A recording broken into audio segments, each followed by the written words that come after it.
일단 오늘은 전세 이야기 좀 해볼게요, 전세.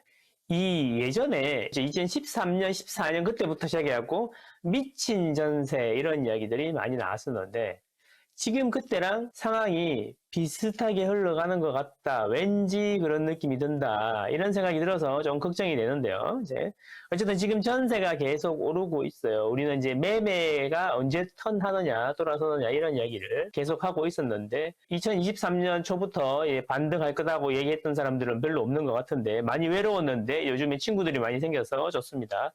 어쨌든 전세가가 무섭게 상승하고 있다.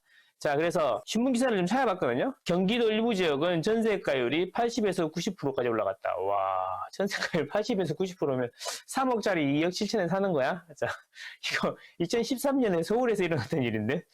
학교역 인근 아파트는 전세 동락다. 와, 그냥 서울 전세값 49주 연속 상승은 왜 일어났는가? 여기 이제 기사가 좀 지나서 그런 건데 49주가 아니라 이제 53주, 1년이 52주니까 1년 넘게 오르고 있다 보시면 됩니다.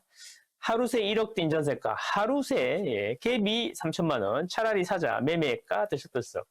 전세가 계속 오르면 전세랑 매매랑 차이가 별로 안 나니까 매매로 사람들이 수요가 넘어가면서 매매 가격을 올린다. 그래서 전세가 매매를 밀어 올리는 현상. 이게 이제 대표적인 상승의 메커니즘이죠. 이번에 떨어질 때는 반대로 전세가 매매를 끌어내리는 그렇게 하락의 메커니즘이 작동했다라고 제가 계속 말씀드렸는데 그러면 이제 급락을 주장하시는 분들도 많긴 한데 사실은 급락을 하려 그러면 그 전세가 매매를 끌어내리는 그런 메커니즘이 돌아가야 되는데 지금 그럴 확률이 있냐 이런 이야기를 해봅니다. 자, 전세가가 계속 오르고 있는데요. 지금 53주 연속 상승이더라고요. 여기 보시면 표로 그려놨는데 이게 전세가 이게 이렇게 밑으로 내려가면 마이너스예요, 마이너스. 여기 0이거든요, 마이너스. 2022년 하반기부터 해갖고 2023년 초까지 전세가 이렇게 무섭게 내렸습니다. 무섭게 내리고 전세가 상승으로 반전한 시기를 딱 보니까 2023년 여기가 5월 22일이더라고요. 5월 22일. 그래서 지금이 5월 31일이니까 딱 1년하고 일주일 지난 거죠. 그래서 53주 동안 상승하고 있다라는 거고 여기서 이제 신문에서 49주니 50주니 하는 거는 설하고 추석날이나 통계가 안 나온 날이 있어요. 2, 3일. 그거 빼니까 49주, 50주처럼 보이는 겁니다. 그래서 상승 반전한 다음에 작년에 여름에 좀 좋았죠. 분위기가. 전세가도 많이 오르다가 주춤했지만 여기서 다시 떨어질 거다 이렇게 생각했는데 다시 반등해서 올라가고 있다. 그래서 지금 53주째 상승하고 있다. 아파트는 망고쌤. 왜 그런 거냐? 전세가 오른다가 중요한 게 아니라 왜 오르는지를 알아야 이게 계속 될 건지 아니면 이게 좀 그러다가 끝날 건지 그러면 계속 오르면 우리는 어떻게 해야 되고 아니면 좀 이따가 끝나면 어떻게 해야 되는지 이렇게 판단을 할 수가 있는데 그냥 전세가는 안정돼야 돼요. 전세가 매매 밀어 올리면 안 돼요. 전세 대출 때문에 전세가 오르는 거니까 전세 대출을 없애야 돼요. 그런 이야기 하는데 전세 대출을 없애면 무슨 일이 생기는지 조금 이따 말씀드리겠습니다. 어쨌든 수급 때문이라는 거죠. 수급. 크게 보면은 금리하고 수급이 있잖아요. 수급인데 수급에는 이제 전세 공급이 많냐 적냐 이런 이야기인데 기축 그러니까 이미 지어진 것들에 대한 전세 공급 그리고 신축이 들어오면서 생기는 전세 공급 전세가 많이 풀리죠.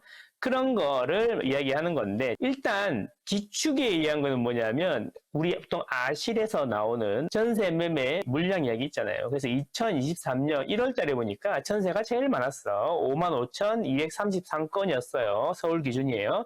근데 이제 오늘 보니까 28,552건이었어요. 자, 매매는 전세는 이렇게 48% 줄었고요. 매매는 5만 1,000건에서 8만 4천 건으로 65%가 늘어났다는 겁니다. 근데 이제 신기한 거는 있잖아요. 이 전세가 줄어드는 만큼 매매가 늘었다는 거예요. 뭐냐면 2023년 1월에 전세 매매를 합계를 해보면 10만 6천 건인데 2024년에 합해보면 11만 2천 건. 거의 비슷하죠. 여기다 월세까지 더하면 거의 비슷할 것 같아요. 그래서 이 매매 매물이 늘은 만큼 전세 매물이 줄었다. 이렇게 보시면 되겠습니다. 그래서 이게 되게 중요한 건데 사람들이 의외로 간과하고 있다. 그래서 이건 뭔 소리냐면 매매 아니면 임대예요. 그죠? 그 이야기 하는 거예요. 매매 아니면 임대니까 매매 안 하면 전세나 월세로 가는데 월세 숫자는 집계를 안 해서 그렇지 세 개를 다 더하면 비슷하다. 요즘에 그렇다라는 겁니다. 그래서 지금 전세는 반 이하로 매물이 줄어버렸다. 그냥 시장에서 전세를 찾을 수가 없는 거지. 찾을 수가 없으니까 어떻게 해야 돼? 그러면 가격이 올라가야 되는 거죠. 자, 그렇다. 신축 같은 경우에는 입주 물량이죠. 입주 물량. 입주 물량 보시면 이게 파란 거하고 이 보라색이 있는데 이게 망고쌤이 만든 건데요. 리얼 망고라고 여러분도 다 볼 수 있습니다. 요거는 뭐냐면 해당 지역의 적정 입주 물량을 계산하는 거고 이건 10년 평균인데 보통 요 두 개를 가지고 이야기를 많이 해요. 자, 보면 이 파란색이나 보라색보다 키가 작으면 입주 물량이 적은 거예요. 작년이죠. 작년에는 좀 적었고 올해는 평균 대비해서 반밖에 안 되고 내년에도 비슷하고 후내년에는 평균 대비 3분의 1밖에 안 된다. 이게 서울이라는 거죠. 그럼 신축의 입주 물량이 줄어드니까 신축이 입주하면서 전세가 풀리는 게 줄어든다라는 거죠. 자, 그러면 전국적으로 보면 어떠냐? 전국적으로 보면은 올해는 물량이 많아요. 전국적으로 보면. 방금 앞에 보면 서울이에요. 서울은 계속 적었고 앞으로도 적을 거고 전국적으로 보면은 올해하고 작년에 입주 물량이 많았고 내년에는 비슷한데 후내년에는 줄어든다 이런 이야기죠. 이런 이야기.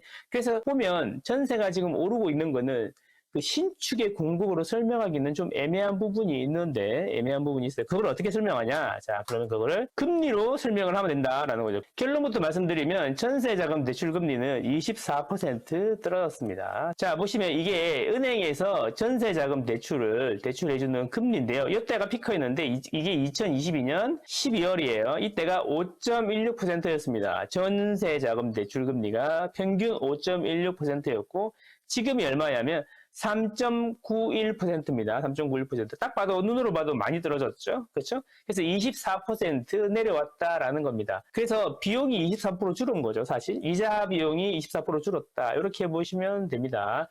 구독, 좋아요, 구독, 좋아요. 정책 때문인데 전세가 오른다. 이런 이야기 잘 안 하시는 것 같아가지고 한번 해보도록 하겠습니다. 자, 다주택을 규제하면 전세 가격이 오르죠. 왜? 다주택을 규제를 하게 되면 주택이 세 채 이상 되면은 그때부터는 다주택이 되는 거고 그 규제가 들어오잖아요. 그래서 이제 다주택 같은 경우에는 집이 많으면 팔 때도 양도세가 중과되고 종부세도 많이 나오고 하니까 집을 팔게 되는 거죠. 그렇죠? 그러니까 다주택이 집을 사면 거기에 살지 않을 거 아니에요. 그 집을 사면 그게 전세 공급이 되는 거죠. 기축의 전세 공급이 되는데 다주택을 규제를 하니까 사람들이 집을 계속 팔거나 정리하면서 전세 물건이 줄어들게 되는 거죠.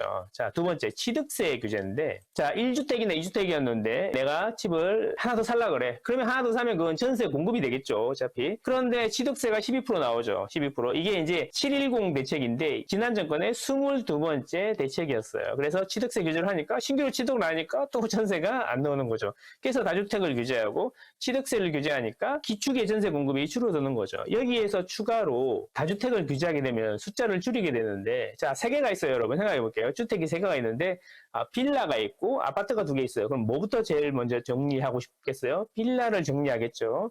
그리고 지방에 두 개가 있고, 서울에 하나가 있어요. 그러면 뭘 정리하겠어요? 지방부터 정리하겠죠.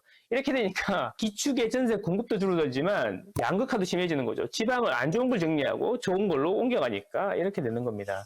자, 그리고 임대차 입법이 있죠. 임대차 입법은 2020년 7월 31일에 실행을 했죠. 임대차 입법이란 건 이제 전월계약갱신 청구권 거래하고 5% 이상 못 올리는 거고, 그 다음에 2+2 해가지고 4년까지 거주할 수 있는 옵션을 만들어 버립니다. 이제 이게 무슨 일이 생기냐면 이런 거죠. 똑같이 전셋집이 10채가 있는데 기존에는 5채는 그대로 살고 나머지 5채가 이제 매물로 나와가지고 거래가 되거나 재계약을 하고 이렇게 했는데 2+2를 하니까 자기가 강제로 그냥 살아버리는 거야. 특히나 전세가 올라갈 때는 옮기지 않고 그냥 계약갱신 청구권 써버리면서 살아버리니까 10개 중에 5개가 항상 매물로 있다가 이게 매물이 2개, 3개가 굳어버리면서 실제로는 10개 매물 중에 거래할 수 있는 게 2개밖에 안 되는 거예요.